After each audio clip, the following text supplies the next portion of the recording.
so lucky my kicker didn't play. Ugh, 1 point. What a way to lose. I have Barkley in another league while playing against him with you, so I was conflicted with him last night. I like turtles. That's right, folks. The game of the week is presented by, well, whatever this shirt is. It's my hot cock shirt. Mr. Fuck back here in the building. And today, I don't know about you, but week 2 was another barn burner of a week for the NFL and another great week for this Demarius Targaryen League. I had a lot of fun watching all the games. I hope you did. I know some of you, in particular, Joe Soy Fiesta, does not really like their teams. What do you mean? I know you're starting 0-2, but let me tell you what's going to happen. I can't tell you. I'm not Miss Cleo. Call me now for a free reading. I cannot tell you what's going to happen. What I can tell you is stay a little optimistic because you never know what's going to happen. Hell, I won a league last year and I auto-draft. Explain that. And what I do? I went 8-6? Nino, tell him. Anyway, ladies and gentlemen, let's get right down to the recap. We're going to the, I would say, arguably the actual game of the week. And that is what you just saw, that little banter between Blueprint and Saquon Lannister. Now, it's worth noting. It's worth noting. I mean, look at this. 154.5 to 153.4. Blueprint takes the W. All with the help with Kirk Cousins, 33.5. Melvin Gordon, 30.6. Devontae Adams, 20.4. Ball Zach Ertz. That's a team name, but I can't stop saying it. But Zach Ertz actually put up 20.4 points. There's not much you can do. But, had it not been for old Greggy boy going down like a little bitch, what did he do? I think he pulled his groin, right? So we're just gonna say that Greg, how do you say his name? Zerline. He's got dick problems now, poor guy. So once his dick is repaired, they're gonna bring him back. But in the meantime, I think what the Rams have done is that they picked up another kicker, and they're gonna go with that guy until he comes back. There's no projected, no projected time frame for that comeback. But as soon as he's fit to go, he's going to come back. He is an all-pro kicker, but I do agree with my brother on this. We should probably get rid of kickers. We really should, because it's just, at this point, it sucks. But anyway, Darrell got 31 points from Juju to top his balanced attack. How good has he been early on? About billions, and we are talking about Adrian Broner decides to chirp with his offensive coordinator during a bad Pittsburgh loss in the midst of impressive team drama. Le'Veon Bell is still in, it says here he's still MIA, but he's actually in Miami right now, jet skiing and doing shit, and I think he just dropped an album. Players who do hip-hop that is not Roy Jones Jr. or Shaquille O'Neal, stop. Mike Tomlin's on the hot seat. Juju just chugs along. Calvin Ridley finally shows some flash last week with a touchdown. Does Sterling get the boot? That Giants offense looks confused and poorly coached, but a congratulations to the Blueprint for the squeaky win. I like what's going here. Let's go down to the next game. My ball, Zach Ertz versus Travis Kelce, mother of titties. What happened here? I don't know. I'm gonna pull up the stats now, ladies and gentlemen. Ooh, this is a fucking ass whooping. 143.8, toppling, just absolutely just putting the plums in. 88.9, and Travis Kelce, mother of titties, gonna have some problems with Joe Mixon now being out. He put up a solid 9.7. That's not going to do it. That's just not going to cut it. However, on the other side, Ezekiel Elliott putting up 19.7 on that win against the Giants. I don't see it happening for too much longer, given how, he's doing this shit, but that O-line don't look that great. I'm just going to put that out there. AJ Green putting up a solid 29.9, almost 30 points. What did he do? 5 receptions, 69 yards, 3 touchdowns. Suck on that. There's nothing. And Billy Fuller the 5th. Billy Fuller the 5 8 receptions, 113 yards, 1 tug. And superstar Jimmy Graham. Superstar Jimmy Graham had 6 receptions, 95 yards, no tugs, but a 15.5. Let's go to the videotape again. Zach delivered a proper ass whooping to Sam last week, starting early with the A.J. Green first half massacre in Thursday night's game. It was a lead he wouldn't relinquish as everyone had a good day except for Killer Cole Beasley. Maybe he can ride that pine. Ride the pine, not that pine. The pine with Gordon in New England. Callaway may get some run. No, I don't think he will. Billy Fuller went apeshit. Is Watson back? Nope. Fuller showed what he can do when healthy, and Watson in his bag. But that dude, wait, what kind of script is this? Can easily fracture his collarbone sneezing. No, he can. Love the talent though. Sam got hit with the injury bug with Mixie going down. Poor Mixie. We had so much high hopes for him, and then this happens. His other players simply didn't give him much work with this week. Sanders continues his usage rate with no pay dirt, and Adrian Broner didn't similarly, but you need more from Adrian Broner, especially to tickle Balzac. Right in the Balzac. Sam, and this is Skip talking, I has running backs. Now, I have running backs too. Just going to put that out there. My game against my bestie, Dak Street back all right. I mean, we were all there. We were seriously all there. And my boy Fitzy, look, I picked him up on Saturday. All you fucks, all you marks, I'm the fuck, but all you fucks passed on Fitzy. And he did it to y'all again, man. He linked up with Deshaun Jackson, or is it Deshaun? I'm telling you, this Terrell Owens thing applies to Deshaun Jackson. But again, 4 touchdowns. He threw for 400 yards again. He did have an interception, but we don't give a fuck. He looked like Conor McGregor at the post-game interview. Come on. But on the flip side, Nelson Aguilar, he demonstrated how big his dick is too, because he caught some passes from Big Dick Nick. 8 reception, 88 yards for 1 tug. Unfortunately, fortunately for Larissa's team, this is actually a good silver lining. She only put up 79.9.5 points. Her tight end put up absolutely nothing. Pause. However, you're not going to expect Odell Beckham Jr. I mean, maybe you will, considering that Eli is getting rushed a lot and that he's not getting rid of the ball that fast, I should say. But, I mean, I don't expect Odell to be throwing up 9.1 points. But what I do like from this team is the 24.7 that Matt Stafford put up. He actually did a lot of makeup for last week's 4 interceptions, 1 touchdown for 8 points. This time around, he put up 347, 3 tugs, and he had a fumble, but still a decent showing. So that is okay. Speaking about quarterbacks, what am I going to do with, when it comes to Fitzy and Carson Wentz? I don't know. I think I'm going to keep it going with Fitzy, and that's it. But going into the commentary here, Dak got a good game from Stafford. She did. And the rest of her team shit the proverbial bed. Her running backs and wide receivers combined for 40 points. That hurts. It really does. That includes Odell and Lamar Miller.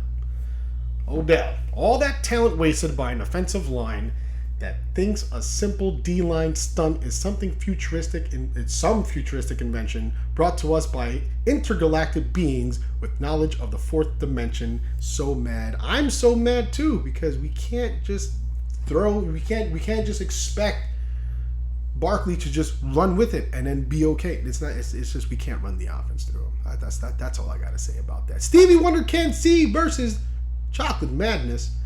What happened here? I'm not going to get into the stats. I'm going to just jump right into it. I thought about this particular update. I really did. How to begin it, how to carry along, how to end it. And well, Adam, starting Patrick Mahomes over Ty God Taylor may have been the better move. Yes, I actually saw this too. I don't have it up on my screen right now, but holy shit, back to back. Do you know that Mahomes actually, I think right now, he had 4 touchdowns last week, and then 4 touchdowns 2 weeks ago, and then 6 this past week, so you might want to start dude. You might want to start him. I don't know. Maybe you don't, and you just give us all a free pass. Maybe. I'm no expert. 6 touchdowns. Woo! I mean, to be fair, even if you started him, you would have lost by a point or two. In better news, Hogan showed up finally and made good on his 5 targets. How does he perform now with the big bad Josh Gordon coming to town? Definitely something to watch. Speaking of big bad Josh, Terrell owns him. Ooh, young Schuler. Is that how you say it? I mean, look, I don't know. I'm chopping up all y'all names. You're going to have to fucking deal with it. It's feeling good after an actual balanced attack on the way to the W. I mentioned earlier that if he can hold on Ingram until Ingram gets back, he'd be in good shape. He's doing that and then some. Only one can assume Josh Gordon's value spikes with Tom Brady chucking the rock to him. But all he needs to do is... Come on. You know what he needs to do. Simon's Ass Clowns versus Josai Fiesta. So what happened here? $1.74.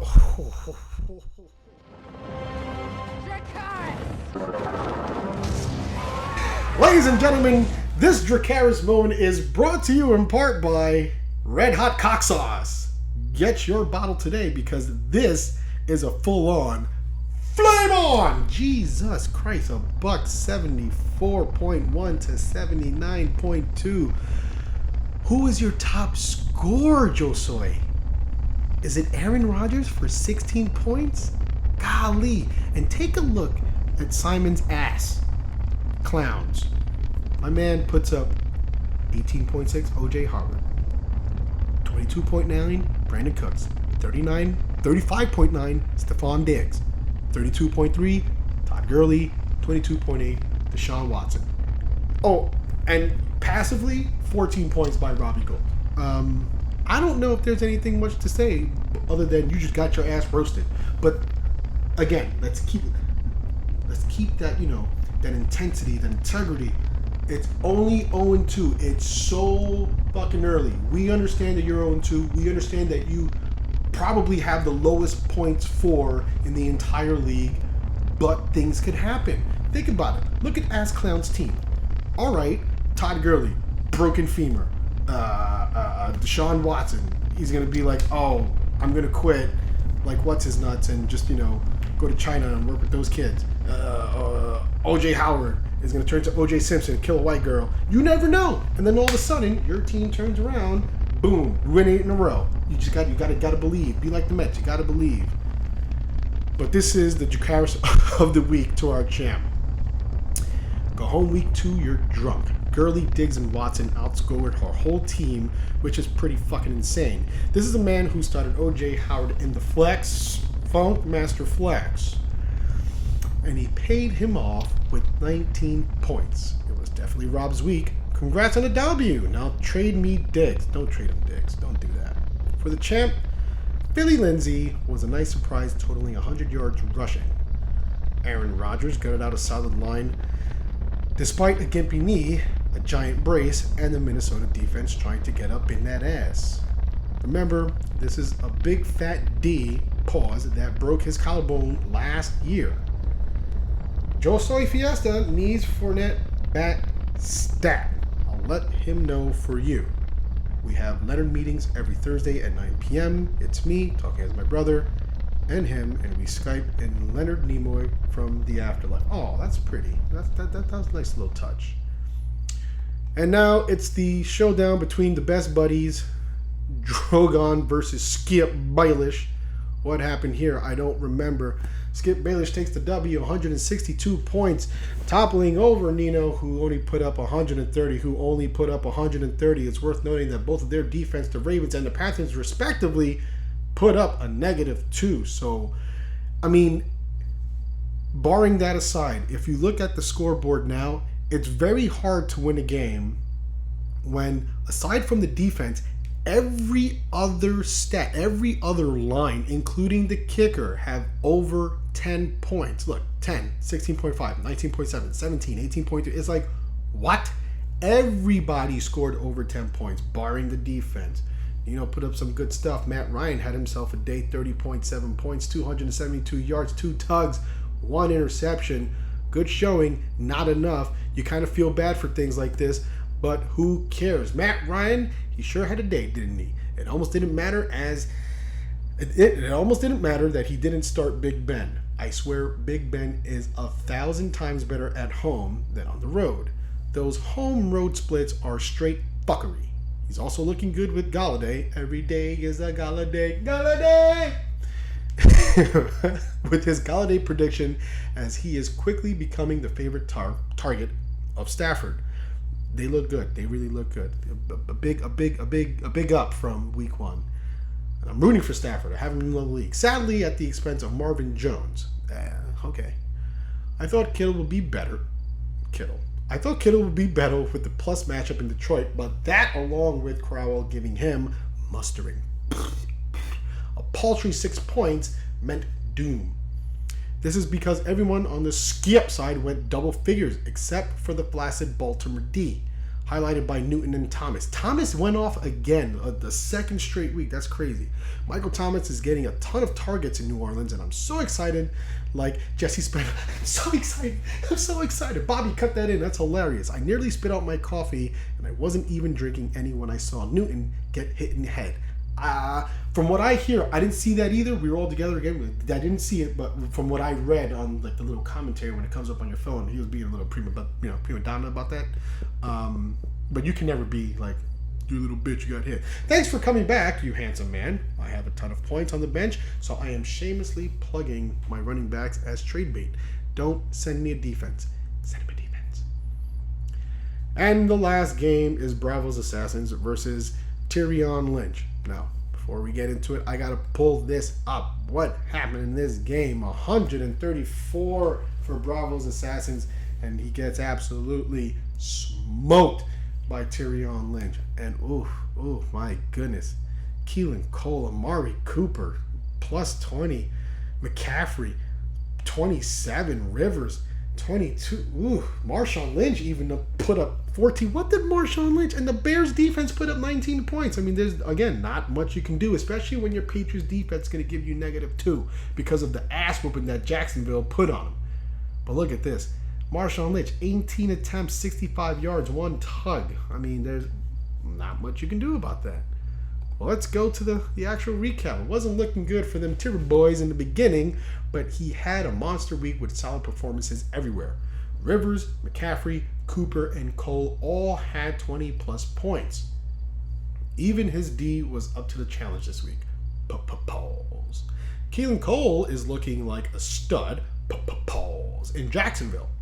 It looks like they don't miss Allen Robinson one bit. He also had a catch of the year so far. It was a beautiful catch. I think that catch that kid in that high school game had last week was even better, but we're talking about professionals. Mind you, Goodwin is still hurt, so this team rebounded nicely. Why does he rebounded? Rebounded nicely. Bravos didn't have a bad week at all. Kelsey went ahead and danced his way to 30 points, and Thielen also went off. This team is legitimately getting betrayed by the Arizona Cardinals, who seem befuddled on how to utilize David Johnson. They are not a good team and abandoned the run fast, and he only had 1 reception. He's a 3-down back, and they can't figure it out. I think you'll need to send someone from the Golden Company after the offensive coordinator. They're going to come collect. And believe me, they ain't taking no layaway. You can't put some on it. They going to come for that ass. With that, ladies and gentlemen, we're going to end this video with the one trade that happened this week. I believe it went down today. Stevie Wonder Concede traded DeAndre Hopkins to Skip Bayless for Dalvin Cook. I'm not going to get into the breakdown of that. It was a straight up, you still have you still have time to veto this trade or accept it or do nothing and let it pass in another 2 days. I think it's going to stop. You won't have the ability to vote on this anymore by Thursday. So maybe is a good time for you not only to get your waivers done, but also make a little vote in there. If you like it, great. If you think it's tomfoolery and fuckery and there's a little bit of collusion and you want Uncle Vito to come out and opine on this matter, then big no. I can't tell you what I voted. That'll be like me telling you who I voted in the primaries. It's just not going to happen. Just not gonna happen. That's all the time we have for today, folks. Again, for you 0-2, for you 0-2 teams, I mean, things are going to come around. Things are going to come around. So when we look at the standings in Westeros, Skip Baelish is on the top. He leads 2-0 and the points for bracket, scoring at 308.6 points. Directly beneath that is Chocolate Madness, who's also undefeated 2-0, and also actually is putting up 283.8 points. On the other side, my ball Zach Ertz is leading that entire, is that the SO's conference? Yes, it is. 2-0 again, points for 283. Below that is Saquon Lannister, who is 1-1, 341.2 points. But where he gets fucked is for the points against, 335.1. And in the bottom of the barrel, again, Travis Kelce, mother of titties, just not having it, 269.4 points, but 331 getting scored on. I mean, sometimes this shit just happens. And Dak Street's back, all right. Points for, $198 points against, 276. You can all turn it around. The rest of us are 1-1. And again, a week-to-week thing. Don't give up now. Make some trades, work the waivers, and then just hope that the nobody in your team becomes a somebody in week 3. That's all the time we have for today. I am your host and your lovely hot cock sauce, Mr. Fuck. That made no sense, but I'm going to go with it. Thank you for watching, and good luck to you.